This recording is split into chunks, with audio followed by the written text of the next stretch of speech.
H1-2 and the University of Hawaii at Manoa is in partnership to celebrate inspiring chefs here in the islands. Yeah, Kelly got a chance to head back to her alma mater to learn more about these talented individuals and the celebration of Title IX.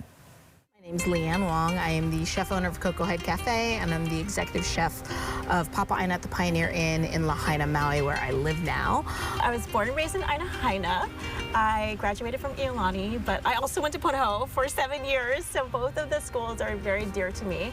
And then I went to college, came back to Hawaii for culinary school at KCC, and in 2016, Chuck and I opened up FET. Came here 10 years ago, born and raised in San Bernardino, California. I've always been involved with sports, and when I started coaching, it bit me, and the coaching bug got me really good, and I was like, okay, this is what I want to do. The opportunity to help change lives and be around sports and competition and all of those things. Youngest of 4, total sports family, and here I sit today in beautiful Stanshire. And yeah, I am a benefactor of Title IX. Okay, and let's talk about Title IX, because especially for women, we've really all been impacted. Do you have maybe a story that you can share about how you've been impacted? Yeah, so I grew up in upstate New York, and you know, I grew up in sort of like suburbia, and we were the only Asian American family in town, and so my parents made sure that me and my brother participated in like all the community sports and activities so we could fit in. You know, it's exciting. I think I'm a coach because of it. You know, I didn't know what I wanted to do with my life, and the fact that I had the opportunity to coach is something that I know my mom didn't have that opportunity. You know, the opportunity to see women who want to become lawyers and doctors and all of those other great professions that once upon a time they weren't able to do that. I think that's how Patsy Mink got into, you know, law, was she was denied entrance to medical school, and look what she did with that. You know, it's a lot of resiliency, obviously. It's just so important, Title IX, to young women. I can't believe 50 years have passed. I just remember growing up and participating in sports in high school, but always wondering, even at that age, wondering, wait, what? There's like gender differences, right? Why is there baseball and then softball? Like why can't women play baseball? At the time in the 80s, there was no like organized girls youth ice hockey. And so my dad really went above and beyond to make sure that I could not only join the league, but participate and flourish.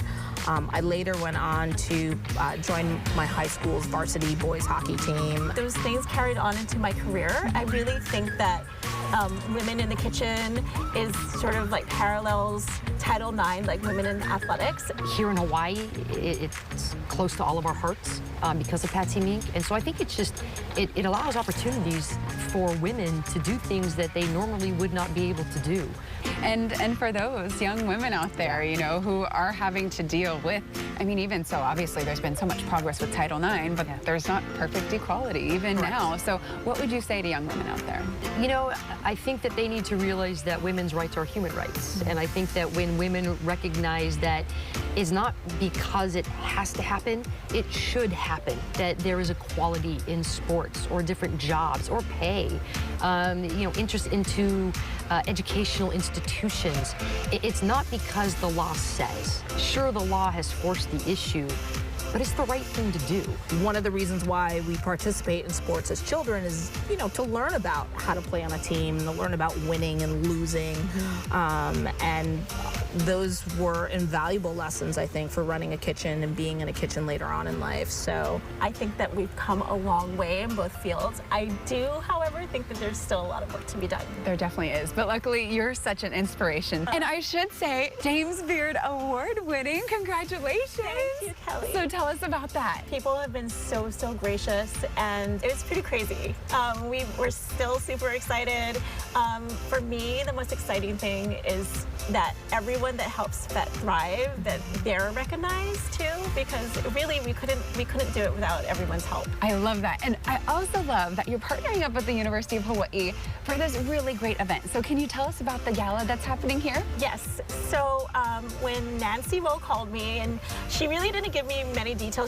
I heard Title IX, and I just said, yes, I'll do it. And then I realized, oh my goodness, what did I just say yes to? Because I you know, as chefs, the first thing they were thinking about was like, okay, can we pull this off, right? So I thought to myself, oh my, did I just say yes for 2,000 people? But it's 300 people for the gala. Very exciting. We're going to be right out here on the court. Having a fancy dinner. So I am joining award-nominated, award-winning chefs Michelle Carr Ueoka from MW Restaurant and our James Beard award-winning chef Robin Mai from FET. And just to be able to cook next to these, you know, women business owners and bosses, these lady bosses, is always so much fun for me. But it's an honor that we can be recognized by UH and asked to cook this beautiful dinner for them. And I know that there are a bunch of, they're not selling tickets for the dinner, but there are going to be a bunch of events surrounding the dinner that during that time that I believe the public will be able to participate in. And for any young women out there, you know, who look to you as such an inspiration, which you are, do you have any words of advice or any encouragement for them? That's a really good question. I struggle with like the perfect answer. The biggest thing is finding your voice. Persevering, yes. Determination, hard work, yes, but really, really finding your voice. So if you're in the room, your voice matters. And I think it's something that I still have to practice myself these days, but I know I struggled with it in the beginning, and I still think that that's the most important thing.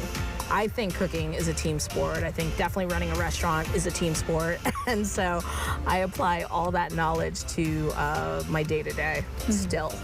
The advice I'd give to young women today is, it's your right, and go take that right and then pass it on, pass it forward to the next generation of young girls and be that role model. Such an awesome visit with the chefs and with the coach. I was there, and just so that everybody knows, you saw on the big screen a Sam Choi's in the Kitchen logo.